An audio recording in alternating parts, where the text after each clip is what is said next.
Man, we finna shoot up to Massachusetts, but I'm talking about these folks that caught the illegal immigrant.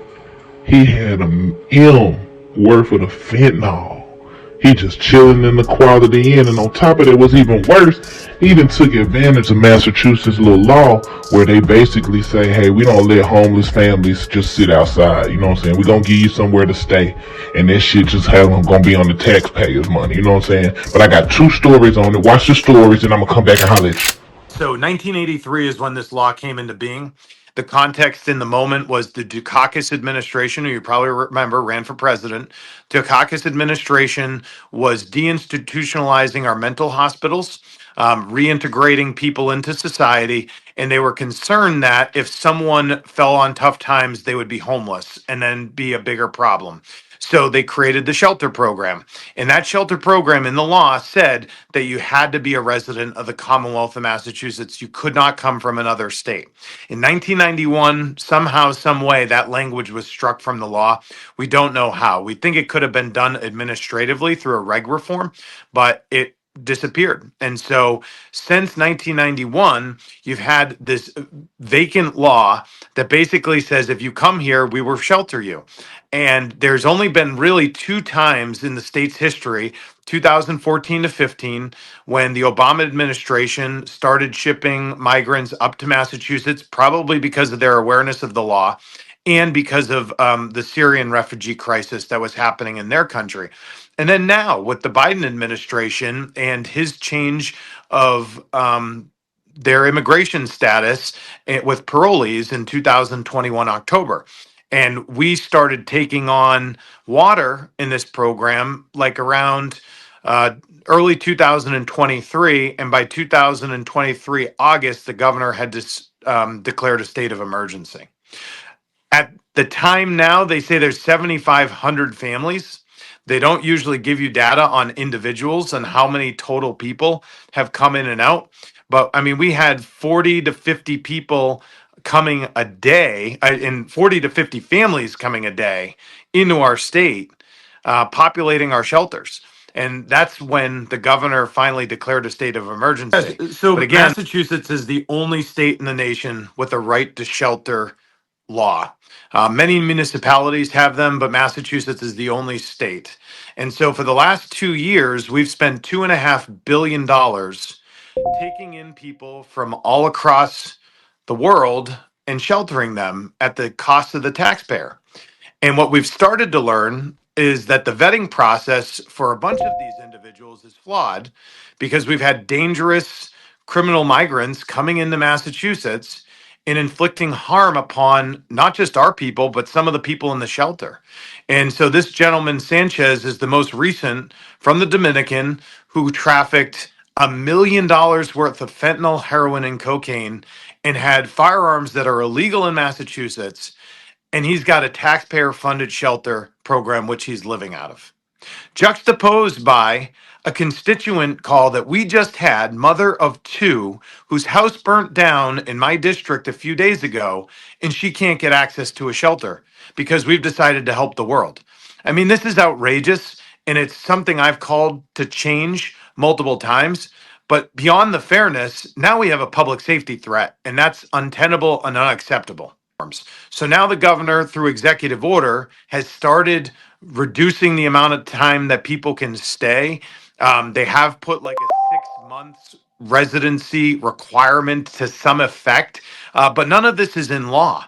So we need to make it the law that you can only be eligible for these services if you're a resident of the Commonwealth of Massachusetts who's here legally and in need of help. Yeah, to me, it's accountability and transparency in government. You do not get to say, hey, we've invited this person in and allowed them to traffic drugs, fentanyl, things that kill people, our citizens, and dangerous firearms, and then impound all the documents that reveal all the information.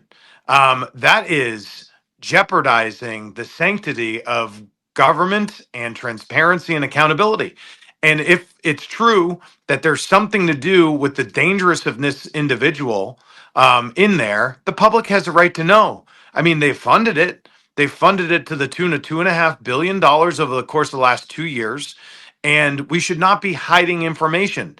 Perhaps we've hid enough information, and that's what's led us to this problem, the fact that we're not adequately vetting people. So we need to know, in order to make the best course forward, how to change this. And the only way to know is by unimpounding the documents and revealing what's in them and knowing how this person got here, who made the decision to bring them here, what type of dangerous activity they were involved in or who they're connected to.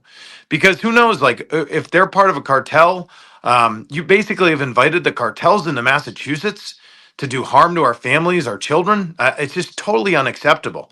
I also think one of the things that is starting to come out in all this reporting is the amount of ICE detainers that have been issued in the Commonwealth of Massachusetts.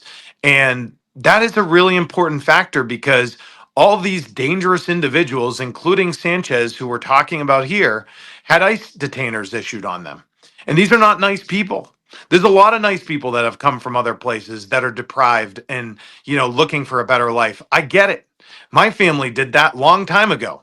But you know what? We have laws. And when we invite dangerous people in and they take advantage of our laws, you got to look to change them or create a transparent environment to allow us the information to understand how dangerous the threat is of these individuals. And the last thing I'd say on this is in December of 2023, there was a provision in a budget that got passed. I voted no, that allowed for $6 million of cash payments in a welfare type program to be given to these migrants, individual and families.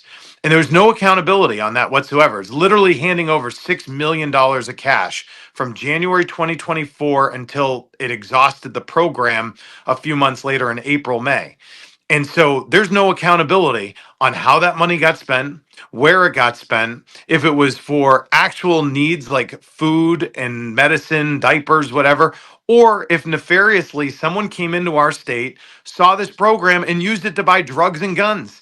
And so that raises even more questions on accountability. This is really about now government competence and whether or not we have the ability to keep people safe.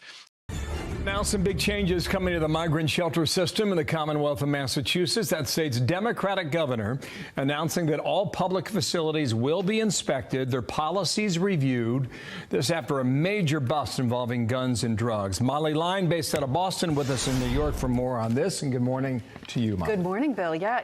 So remember, the Massachusetts governor had pushed back pretty publicly against President Trump's plans in mass deportation. Well, now she insists that her state is not a sanctuary state, and she says she hopes that the incoming president takes action on reforms. Her words came Friday, more than a week after an illegal immigrant from the Dominican Republic living in a hotel shelter in Revere, Massachusetts, was found with 10 pounds of fentanyl and an AR-15. Leonardo Andujar Sanchez, 28, now faces federal drug and weapons charges. The high-profile case inspired Healy to launch a review of intake procedures at state shelters. By late last week, her administration confessed that criminal background checks were not being performed on shelter residents, and as Healy had ordered, after an alleged rape of a teenage girl at a hotel shelter last March. Slammed with a billion-dollar bill lamenting federal inaction on a broken immigration system, the governor is also calling for federal action from President Trump. It's not fair that states have to foot the bill for this, that taxpayers have to foot the bill for this, and that we're strained and burdened in the way that we are. So I hope that President Trump takes action, and I hope that both the House of Representatives and the Senate work with the president on those changes. The Massachusetts Republican Party chair accused the governor of mismanaging the migrant crisis. Amy Carnival writes, "The fact that the governor only now feels compelled to act after these horrors have come to light is despicable. Remember, since September, ICE Boston has arrested more than 24 men, illegal immigrants in Massachusetts accused of sex crimes. You may recall it was in November that Healy had vowed to absolutely not cooperate with Trump's deportation efforts." Bill? Wow, so it could develop in a very interesting way. In the weeks ahead, we shall see. I'm sure people want relief. Yeah. Thank you. Great to see Thanks, you. Molly. Thank you. Love to see you in person.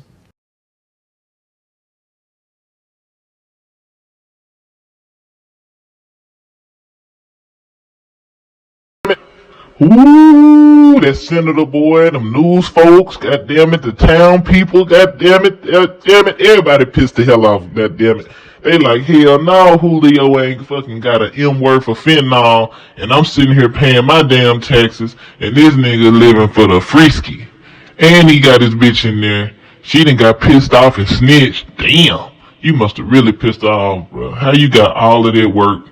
It don't look like they caught you with that much bread, so I guess you was waiting to get the work off. But I'm saying, shit, you had the AR, you must have told her you was finna hit her with that junk, cause she called the police on his ass. Then I see on the little table right here, you see the shit broke down already and shit, so damn, that boy was finna bust the fence down and get every dollar. Damn, that nigga said he was finna gram for gram about the quality end.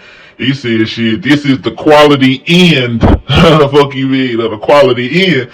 Cause shit, that boy said he had plenty fent and he was ready to gun your ass down if you came up in that little motherfucker playing too. But what tripped me out though is like, I get it, you know what I'm saying? Like, you trying to get your sack off, and then, you know what I'm saying, you come over here illegally, real smooth, like, you know what I'm saying? And them folks talking about, they got the free crib. Come on now. Americans getting over the same damn way every chance they get with the disability, and trying to get hit by the mail truck and the school bus and shit. So I ain't mad at them, but you see what's going on. This trapping shit is not dead. Hello.